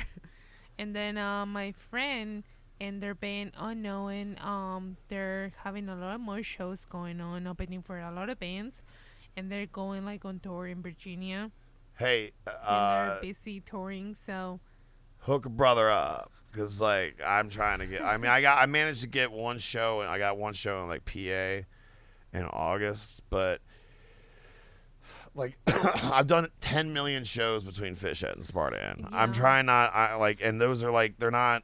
I got more connections in Pennsylvania. Well, Pennsylvania, fucking Virginia, anything. I'm trying to just get like any, just keep a brother in mind. You know, if Yeah. obviously like we can only really do like weekend shows, but Yeah. I'm trying to make that like a regular Like, thing, like or at least we're going out of town like once a month. You know what's funny? When they announced it, Summer Slaughter and Coal Fest in Pennsylvania, they were know. like, "What opening bands do you want to see?" And I commented like all the bands I commented. I commented. I know. I on talked the to them post, about that. like, About Coal Fest. all of the bands that I comment on my post. Those were all the bands that they put on the fucking opening show. Like all the bands were like, "Oh my god, thank you so much." Well, they haven't announced any openers for Coal Fest yet, have they? They did. Fuck. Yeah. I talked to the guy, but lesson learned.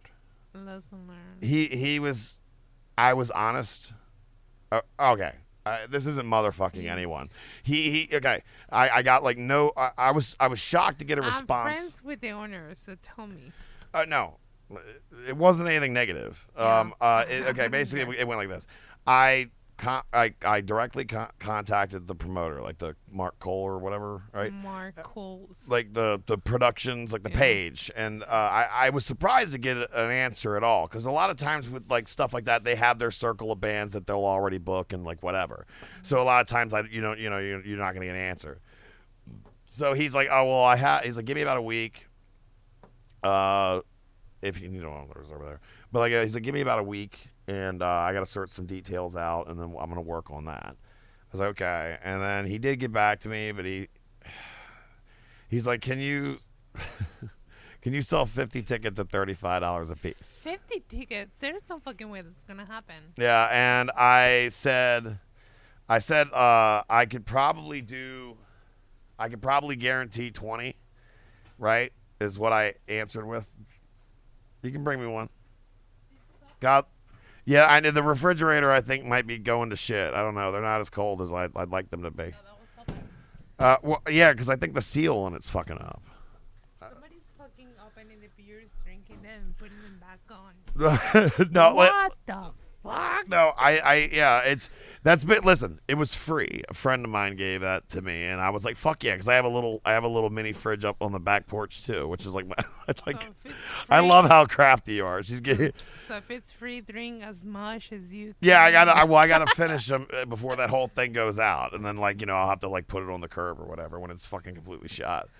But I answered honestly. I said I would do my damnedest to push that many, and I have a website I could push them through. I said, but it's not a market that we're familiar with because we haven't been up there much. Yeah. I said I even said I can guarantee you 20, and then I never got an answer. And I said, note to self: next time, lie, lie, just lie, just say yeah, I can do it, and then if I don't. I don't. What's he going to do the day of the show? Tell me no, I'm not playing, So, I like I said, I'm not motherfucking anybody, whatever. I'm not being mean. I'm not upset about it. It was just, I was being honest, and I shouldn't have been. I should have just been like, yeah, sure, yeah, I'll definitely fucking sell 50. But I don't know. Some of like the bookers are very abusive though. Well, I think it's also because he has he has like I have no connection there. He doesn't know who the fuck I am. He doesn't know anything about the band. Well, you know what I'm saying? We'll put a fucking word in, because we're playing another show like in PA the night before, but it's like Clearfield, Pennsylvania, in the middle of bumfuck, some place called like Mary's Place. I don't know. It's a Leon show. Where the fuck is I don't know. It's like 4 hours. So if it's a Leon show, I got a shot. I'll be like, hey, let's take Caesar Feast. I'll show up and I'll promote it. Promote the fuck out of any of our shows. I Help promote- a brother the fuck out. More people will listen to you than they listen to me. Listen, I promote everybody that reach out to me. Well, I will I will do anything and everything that it takes for you to promote the fuck out of our band. Tell me, share this shit, and I'll promote the share out of it. Thank you. God love you. Yeah, but like you're doing the Lord's work. If you don't if you don't tell me anything, if you don't speak up, God doesn't hear you. Yeah, that's true. Yeah, there you go. Well, yeah, but I also don't want to be the fucking weird. I don't want to be that. Like, I figure that you're already fielding enough fucking goddamn messages from weird fucking dudes in camo shorts that, like, what do you want to hear from me, too? I mean, like, it's really bad when I cannot hear my friends, but I can hear my Uber drivers. Yeah, I don't want to be lumped in with the Uber drivers. Like, oh, this dude already asked me to do a podcast, and now he's nagging me to share his stuff and all that. You? Hey, how are you? Hi. Do you have beautiful sex? No. I have big penis. Like, whatever. No, they're like, hi, how are you? You got boyfriend? You got boyfriend? Please. I'm like, please. Yes. Please send Bob's and Vagine. Yes, please. Yes, motherfucker. I got 6 boyfriends at a time. Wow. No. I'm just kidding. But, you know, it's a way to have some fuck Rachel was into 5 guys before it was a restaurant. You know, I actually like 5 guys. I had it once, and I felt like I now felt they like got milkshakes. Those fucking milkshakes. That's all that I need. That's why I'm fucking fat as fuck. You should take a look across the bar of what you're talking to right now. Yeah, I don't like. Yeah, I went there once, and like, I went there with a guy I was training, and at my work. And like, I just remember it was like we went to stop there for lunch, and I was like, this was a terrible idea because I felt. Yeah, but I felt like so full and fat and stuffed. I was like, and I still had work to do, and I was like, I don't want to do anything except for lay down right now. I get jalapenos, and then on my of fries, course you do. I get Cajun fries with like vanilla vinegar. Oh my god, I'm getting hungry right now. Of course you get jalapenos. I love jalapenos. You know jalapenos make you fart? I think kind of anything. Listen, every bit of Mexican food, as much as I love it, will make you fart. Like, the only thing is I became like a super big bitch with spicy stuff over the last like year or two. I don't know what's happening with me. I couldn't take any spicy. When I moved here, you know what's funny? When I was in Mexico City, my grandmother we only had like enough money to cook beans and eggs, and I will be like, oh my god, that is so gross. Like, I don't want fucking beans or eggs for poor people. What's wrong with that? I'll eat beans and fucking eggs in a heartbeat. On a daily basis, it was like, I get tired of it. But when I moved here, I ate so much McDonald's that at some point, you know what, the food that I used to like be like, ugh, now I love it so much. Eggs, beans, Mexican food. It's crazy how things change and how things switch. Yeah, I mean, but don't McDonald's. You know, that's not. I mean, McDonald's. McDonald's in Mexico, it's for like rich people. Here, like, anybody can eat McDonald's. Oh yeah, it's poor. It's like but you don't want to make a habit out of that. I'm a fat fuck though, but I shouldn't be giving you any diet tips. When I moved here, I was like, oh my god, I want McDonald's every day. It's only $1 fucking for a burger. Yeah, which that should like raise an eyebrow right there. Like, that's a really cheap cow. Let me get a small fry. Yeah. Power. Yeah, you can hit up that whole. You know what? Yeah, hey, listen. You hear this? All you fucking weird Uber drivers out there? Rachel is a cheap date. She's very impressed by fucking McDonald's drive-thru. No, motherfuckers. You can hey, listen. Next time you take an Uber, you can ride in the front seat. They will take you to motherfucking McDonald's and then hit you up. Oh my God, no, I'm not cheap anymore. You know, I was so. She's upgraded now. Yeah, I'm upgrading now, and I'm gonna tell you a funny story. I was hanging out with my friends. We went to a show, and then we went back to our place. And all my friends were like, let's keep drinking here. And I saw an Uber driver pulling in. And I was like, hey, because I wanted to go out. It was only fucking 11 p.m. And I was like, hey, you want to go to Chili's? He's like, sure. And we went to Chili's. You and the Uber driver? Yeah.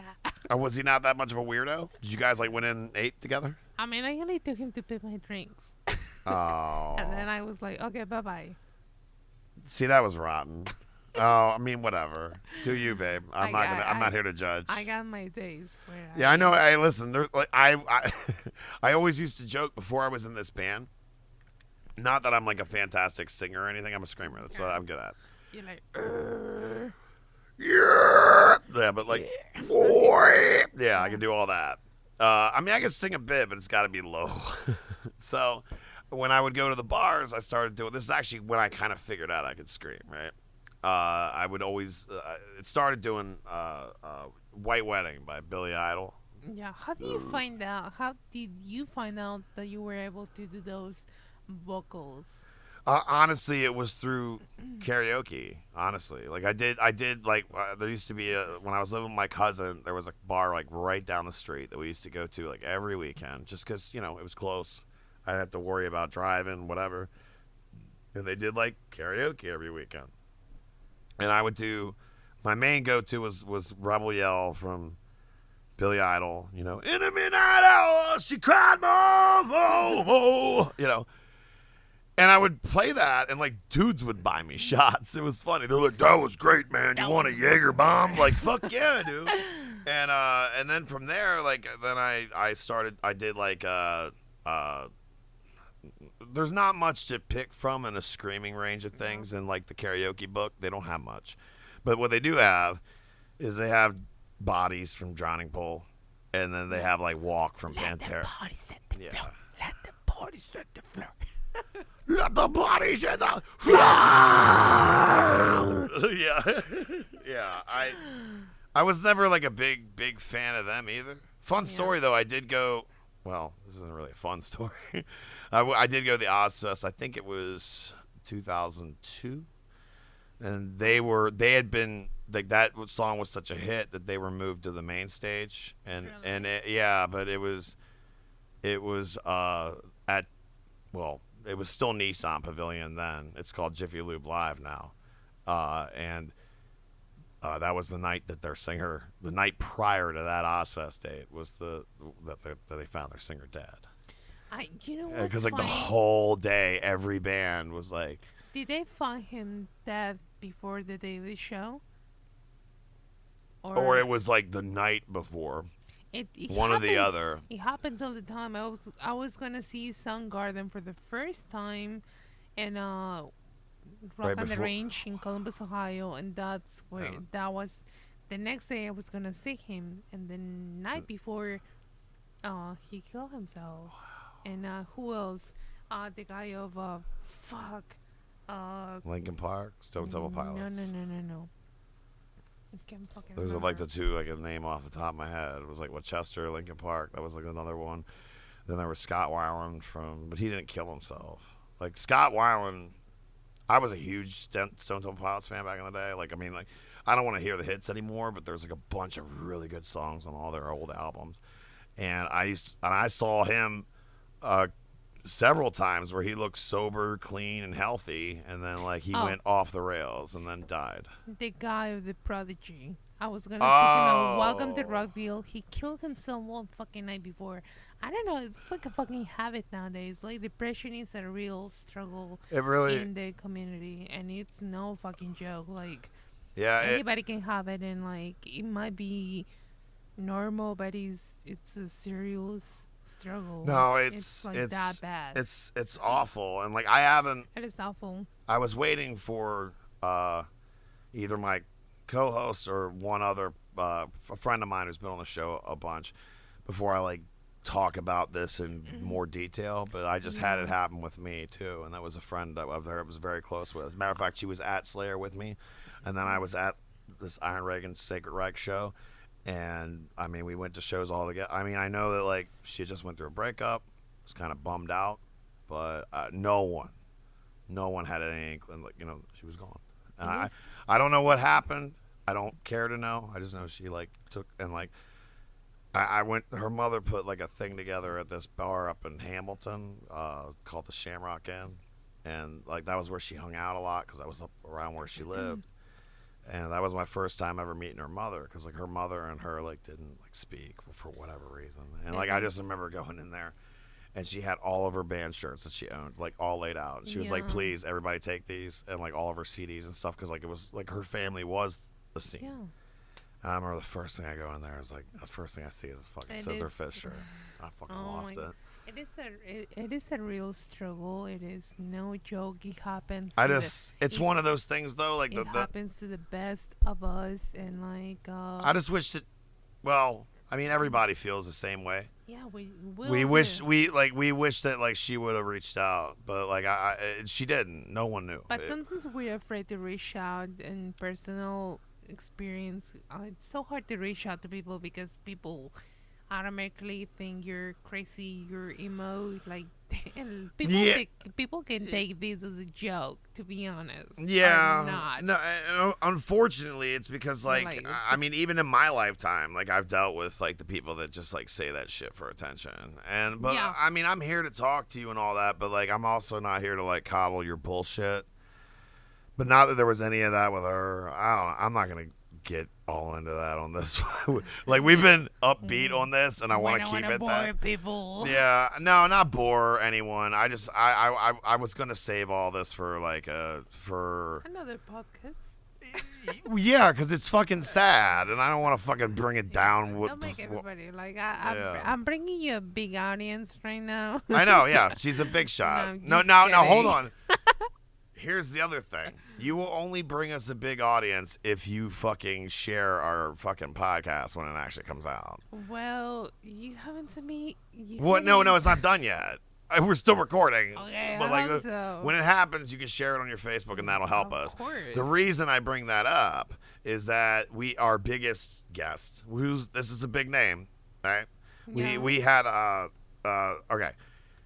He was doing Ricky Rockman. You know who that is? He used to host Headbangers Ball like way back in the late 80s, early 90s. Anyway, he's a name, right? And every year he does like a motorcycle run across the country and like raises money for different charities. That year he was doing it for Stop Soldier Suicide, and he put on his Facebook page, first 5 people that email me their receipts that they donated to the cause, I will do your podcast.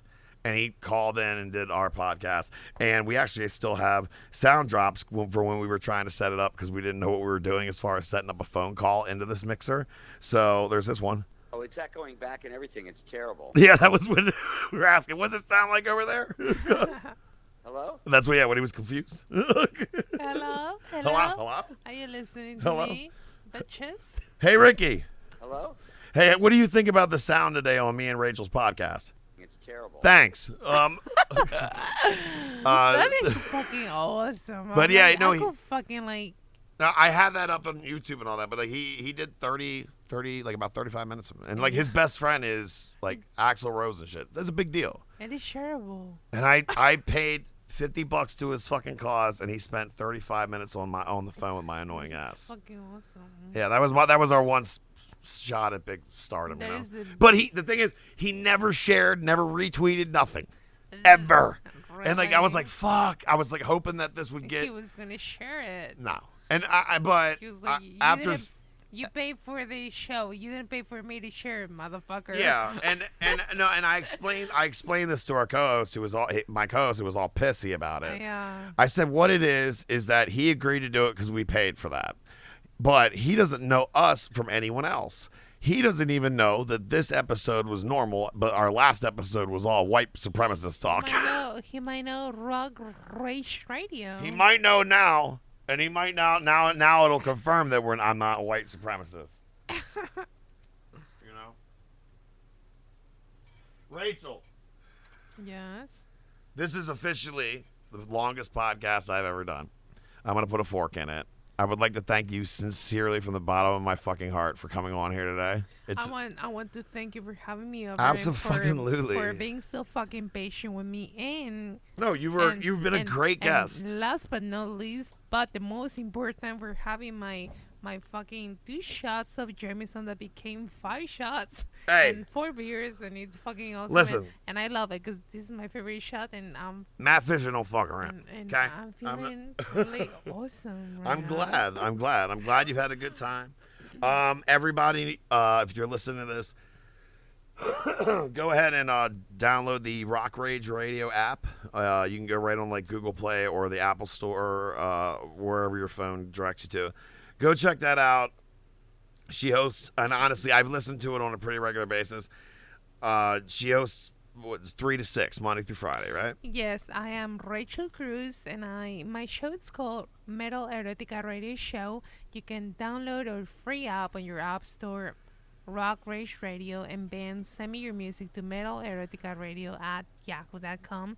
I'm going to be more than happy to share your music on Rock Rage Radio. Yeah, go and hit the like button on all that stuff on Rock Rage Radio, on Metal Erotica.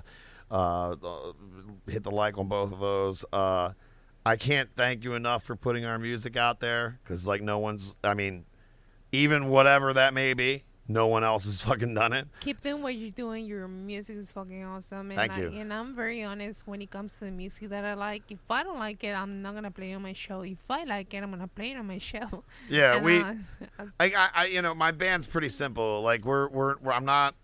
There's no ballads. I'm not gonna do any sing-songy bullshit. We try to write everything to be in our own style, punching you in the face. So, Rachel, I can't, like I said, God love you. You're probably my favorite guest we have on here now. And we'll definitely do another one. Definitely. I'm down for it. And with that, I'm going to wrap it up. And I will catch you next week. And toodles.